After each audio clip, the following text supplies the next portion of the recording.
Olá, meninas e meninos, grandes e pequenos, que assim como eu, amam a literatura infantil. Eu sou a professora Patrícia Ciorfi Freitas, professora de Educação Infantil da Rede Municipal de São Paulo e também sou escritora. E, como escritora, eu sou uma fazedora de literatura infantil. E o que significa ser fazedora de literatura infantil? A literatura é algo que se move, é algo que expressa a nossa sociedade. A gente pode notar que em várias épocas, que se a gente for pegar um texto literário, um livro, ele está acompanhando as mudanças, as reivindicações da nossa sociedade. Ela então, ela é uma coisa viva, né? Eu não vou pegar ali um livro, ler e aceitá-lo do jeito que está lá. Eu vou contrapor os meus saberes com os saberes do livro e vou produzir um conhecimento. Ela é uma coisa que roda segundo a nossa sociedade. Né? Por isso que eu estou dando este nome de literatura viva para ela. Que antigamente as crianças não eram representadas na nossa literatura. Aliás, a literatura não começou feita para as crianças. Né? Ela era denominada literatura infantil. Eram uns contos que retratavam a sociedade e que no finalzinho tinha aquela moral de história, mas as crianças não estavam ali representadas. Mas mesmo assim, foi onde se iniciou a literatura. Ela é tão representação da nossa sociedade, haja visto a nossa pandemia. Quantos livros e quantos textos literários que surgiram com o tema pandêmico, né? Muitos a gente pode observar que várias pessoas escreveram sobre esse tema. Por quê? Porque é um anseio da nossa sociedade. Tratando a literatura desta forma, como algo vivo, como algo que representa a nossa sociedade, como algo que expressa os anseios da sociedade, ela torna tanto o leitor quanto o escritor sujeitos ativos nesse processo. Esta é uma forma de tornar a literatura acessível a todos. É um produto de todos, né? E como professora, como professores, o nosso dever é esse: formar cidadãos que consigam ler, interpretar, colocar os seus contrapontos, sendo produtor do seu próprio conhecimento. Também, outro ponto importante que eu gostaria de trazer aqui para vocês, que além de ser leitor, nós também devemos incentivar nas nossas crianças, nos nossos jovens, a produção literária deles, né? Porque só a partir do momento que ele consegue fazer uma produção, ele vai se tornar também um protagonista. Eu, Patrícia, enquanto eu era só leitora, eu encarava a literatura de uma forma. Apesar de ler, de colocar ali os meus conhecimentos, né, de evocar os meus conhecimentos para poder produzir um outro conhecimento, para produzir mais conhecimento, não é tão efetivo quanto você mesmo fazer o seu texto, quanto você mesmo ter a sua produção literária. Enquanto professores, nós devemos então proporcionar essa experiência para os nossos alunos, de fazer os seus próprios textos, né? Isso se chama protagonismo. E nesse protagonismo, onde a criança é levada a criar textos, onde a criança é levada a ter a sua própria produção literária, a gente pode perceber que o empoderamento é muito grande, né? Então, é tudo uma sequência. Como assim? A criança é incentivada a produzir o seu próprio conteúdo. A partir desse conteúdo, ela está se tornando protagonista também de uma história, né? E a partir desse protagonismo, ela vai adquirir empoderamento. E esse empoderamento vai servir para ela se relacionar com outras pessoas, se relacionar no mundo, se relacionar na escola, no seu ambiente de trabalho, quando ela for mais velha. É tudo uma sequência que vai levar exatamente a uma construção integral do ser. Por isso que eu comecei colocando a frase fazedora de literatura infantil, porque essa palavrinha fazedora, que remete a fazer, ela é muito importante, né? Porque ela vai fazer com que a pessoa, com que a criança ou o jovem Produza o seu conhecimento. Seja o protagonista da sua história. Quando a pessoa começa a perceber que ela pode brincar com as palavras, que ela pode, através de um texto, passar uma mensagem, e aquela mensagem ser o elo entre ela e o mundo, entre ela e uma outra pessoa, isso causa um protagonismo muito grande. A literatura deve ser encarada como uma via de mão dupla. Um que escreve, o outro que lê, e há uma troca de conhecimentos. Ainda falando um pouquinho dessa questão de fazer literatura, nós, professores, educadores, pais, mães, nós devemos fazer com que o nosso filho, o nosso aluno, a nossa criança esteja encantada pela literatura, porque se ela é algo vivo, ela é algo que se move, né? Se eu tenho uma literatura ali toda quadradinha, não pode mexer, não posso, aquilo ali é absoluto, ela vai se tornar algo frio, obsoleto. Agora, se ela é uma via de mão dupla, onde um coloca um conhecimento, o outro vai lá, lê, coloca o seu conhecimento, vai haver um encantamento. E é esse encantamento que a gente, como adulto ali da relação, devemos trazer para os nossos alunos. Através desse encantamento, ele vai conseguir sentir a literatura, porque a literatura ela tem que ser sentida, ela tem que ser minada dos poros, ela tem que passar pelas veias, né? Até me lembro de uma situação que ocorreu comigo na minha escola, uns anos atrás. A nossa coordenadora pediu para trabalhar os gêneros literários, então cada professora ali escolheu um gênero literário. Eu escolhi a poesia. Falei, vou trabalhar poesia, né? Gosto de poesia, vamos ver, vamos lá. Toda empolgada para trabalhar poesia. Peguei lá umas quadrinhas com rimas nos finais das frases. As crianças decoraram aquelas rimas, ficou uma graça deles. Recitavam aquelas quadrinhas, faziam o desenho do que significava aquela quadrinha. Nossa, eu achei que estava produzindo literatura ali com os meus alunos. Ficou realmente muito lindo. Mas eu não produzi literatura com os meus alunos.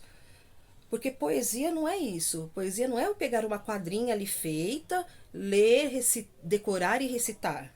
Né? Eu tenho que sentir a literatura, eu tenho que sentir a poesia sair das minhas veias, eu tenho que fazer o meu aluno viajar ali nas linhas, nas entrelinhas. Não adianta eu pegar as quadrinhas, fazer decorar, fazer recitar. Não, ele tem que sentir, né? Aposto que aquelas crianças que se formaram naquele ano, nenhum deles lembra daquela aula, né? Só eu que lembro, porque depois de muito tempo que eu fui perceber o que era sentir, fazer uma poesia, né? Tem aquele versinho do Fernando Pessoa que fala que o poeta é um fingidor, né?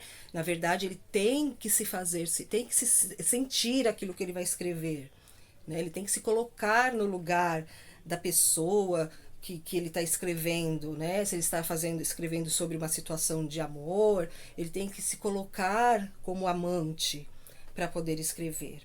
Então, eu não fiz isso com os meus alunos. E até hoje é uma experiência que não foi boa. Na época eu pensei que tinha sido muito bom, que os alunos tinham aprendido, mas depois a gente, revendo a prática, olhando para trás, olhando as coisas que a gente vai angariando na nossa vida, eu percebi que aquilo realmente não fazia sentido, né?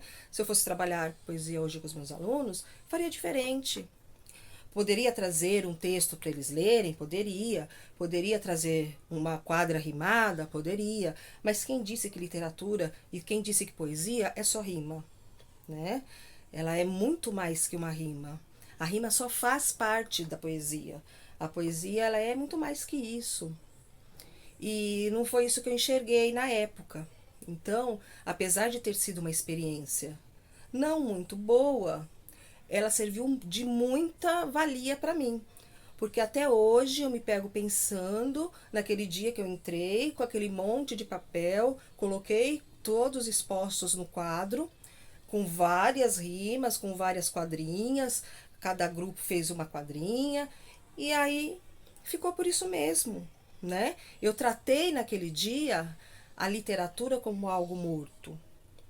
A criança não experienciou, a criança não viveu, ela não vivenciou a experiência de fazer uma poesia, de sentir a poesia, dela sair e dela entrar naquele papel, né? E para minha prática, isso foi muito bom. E não era culpa minha, e muito menos das crianças. A gente foi ensinado a sempre reproduzir, né? A gente foi ensinado a repetir, essa história de, vamos fazer a gente ser o protagonista, isso é muito novo para o educador. Então a gente ainda tem aquela resistência de fazer do nosso jeito, né? Da criança ter que aprender do nosso jeito. Ah, não, ele não sabe, eu que sei. Então a gente tem que desmoronar isso e fazer com que a criança realmente seja a protagonista da sua história, seja a protagonista do seu conhecimento.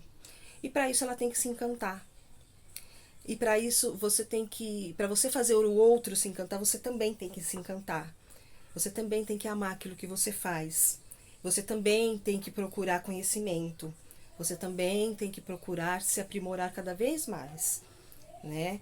Porque eu só sei fazer o outro ser protagonista se eu também for protagonista. E para eu ser protagonista, vai envolver conhecimento, mas vai envolver a busca, vai envolver a leitura, mas vai envolver a minha criticidade.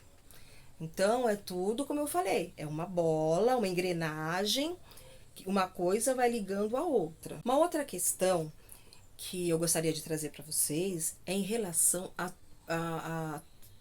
tornar-se criança para fazer literatura para criança. Literatura para criança, eu coloco entre aspas por quê? Porque se um livro é bom para uma criança, ele é bom para qualquer idade, né? É o nosso termômetro. A literatura infantil é muito democrática, então ela serve para todas as pessoas, né? Eu tenho muita dificuldade com isso. Às vezes a pessoa pergunta assim: para que idade é o seu livro? O escorregador colorido que você fez, né? Aí eu fico, eu não sei, eu acho que é de 0 a 99, porque se eu consigo encantar um pequeno, eu consigo encantar um adulto, eu consigo encantar um jovem com aquele livro, né? Bem democrática mesmo. E eu tenho que me tornar criança para fazer literatura infantil. Eu tenho que enxergar com os olhos daquela criança. Eu tenho que saber o que ele espera, né, com aquele livro. O que vai encantá-lo com aquele livro. Para eu escrever o Escorregador Colorido, por exemplo, eu voltei na minha infância.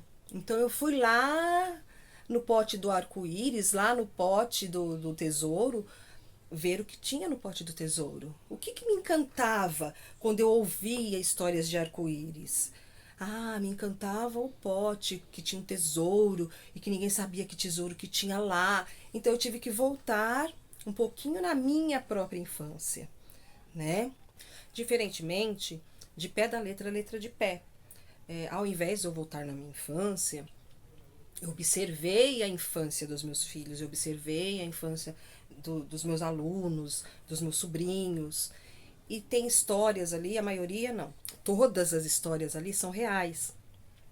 E elas são produtos da vivência da infância da criança. Então, é uma outra forma de eu revisitar a infância. Eu posso revisitar a minha infância e eu posso visitar a infância de outras crianças, né? Por exemplo, né, teve um aluno meu, uma época, que falava assim, eu conversava muito com as crianças, esse aluno em especial, ele era muito conversador, ele vinha sempre na minha mesa, e ele trazia muitas histórias da casa dele. E ele falava: ah, professora, a minha tia vai ter um neném, e ela tem o meu priminho, ele vai nascer, mas ela quer fazer um chá de bebê. Aí eu falava pra ele: como assim um chá de bebê? A gente vai colocar o bebê dentro de uma chaleira e ferver para fazer o chá? Ele, não, professora, não é isso, né? E ele tentava ali explicar para mim do jeitinho dele o que, que era um chá de bebê, e eu ficava instigando ele. A gente fervia o bebê e tomava um chá de bebê. Como que funcionava essa história? Eu ficava sempre instigando ele ali com algumas histórias que ele trazia da casa dele, e que rendeu algumas histórias para este livro, né? Tem histórias ali dos meus alunos, então é uma outra forma de eu me colocar pelos olhos da criança. Porque se você não faz isso, se você não se coloca pelos olhos dos pequenos, você não consegue fazer uma literatura voltada para eles. Você vai fazer uma literatura voltada para você. E não é essa a intenção da literatura, né? Não é esse o objetivo de fazer literatura. O fazer literatura é justamente essa via de mão dupla. Um faz, o outro lê, o outro coloca a sua interpretação, e assim nós vamos criando conhecimento. Porque senão o conhecimento morre ali. Em Pensão Monstruosa, por exemplo, eu fiz a história, ele conta a história de um monstro que soltava pum cheiroso, né? E eu fiz mesmo é, inspirada nos meus filhos, né? Porque eles têm muito essas coisas. Ah, você soltou um pum, nossa, lá na escola fulano soltou um pum fedido. Então são assuntos do universo infantil que chamam a atenção, né? E eu coloquei ali na história que o monstrinho soltava pum cheiroso e queriam descobrir quem era esse monstrinho. Então eu trouxe um pouco também desse universo. Então é aquilo que eu já falei, né? Se você não se coloca no lugar da criança, a literatura não se esgota ali, né? Não adianta eu fazer o melhor livro do mundo e não tenho a receptividade da criança. Por fim, um outro assunto muito importante que eu gostaria de trazer aqui para vocês é em relação à representatividade. Como eu já tinha falado, que a literatura ela é uma expressão da sociedade, dos anseios da sociedade, a nossa sociedade está pedindo uma quebra de paradigmas, né? Ela está pedindo outros modos de fazer a literatura. E a representatividade é uma forma muito importante para a gente levar em consideração na hora de fazer os nossos textos, de fazer com que os alunos escrevam as suas histórias. Por quê? Ele tem que se sentir representado ali. Como eu falei, né, antigamente a literatura infantil não era voltada para a criança não se sentia representada, mas agora a gente tem que fazer essa representação. Quem é que não gosta de abrir um livro e ver ali um personagem que vai tratar da sua etnia, por exemplo, né? Pegando um pouco as questões étnicos raciais. Quem é que não gosta?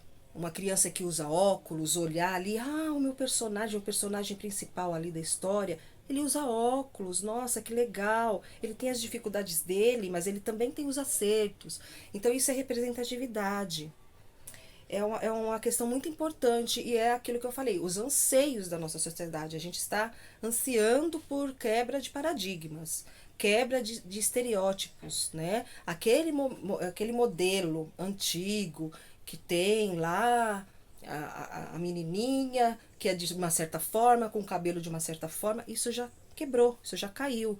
A gente tem que colocar nas nossas histórias personagens onde as crianças se sintam representadas, né? É aquela relação da engrenagem que eu comecei falando, né? Então, tem ali o protagonismo, a criança é o sujeito do seu conhecimento, ela vai ler o texto, ela vai colocar os seus pontos de vista e ela vai criar o seu conhecimento. Ou ela vai criar o seu conhecimento de uma outra forma, também protagonizando. Mas esse protagonismo é um pouco mais efetivo. Por quê? Porque ela vai construir as suas histórias. E nessas histórias, a gente tem que ter a representatividade. Então, a criança tem que ser protagonista e tem que ter a sua representatividade. Porque senão morre a literatura. Senão a gente vai trazer literatura, vai fazer literatura morta. E não é isso que a gente quer. A gente quer uma literatura infantil viva, onde todos tenham a possibilidade e acessibilidade ao texto, ao livro, ao fazer a literatura, né? Essa nossa relação que a gente ter com os nossos livros, e é isso que a gente tem que fazer com que as nossas crianças entendam. A gente tem que trazer isso para a sala de aula, a gente tem que fazer com que a criança se sinta encantada por este mundo. Só assim ela vai poder ter mais acesso, ela vai ter mais desejo, vai ter mais acesso e, consequentemente, a gente vai ter um Brasil mais leitor, que é o que a gente espera. Espero que vocês tenham gostado. Quero agradecer o convite da Secretaria de Educação, da Secretaria de Cultura. E se tiver alguma dúvida, se vocês quiserem conversar, eu vou deixar os meus contatos, a gente pode ir trocando as nossas figurinhas, construindo os nossos conhecimentos. Obrigada.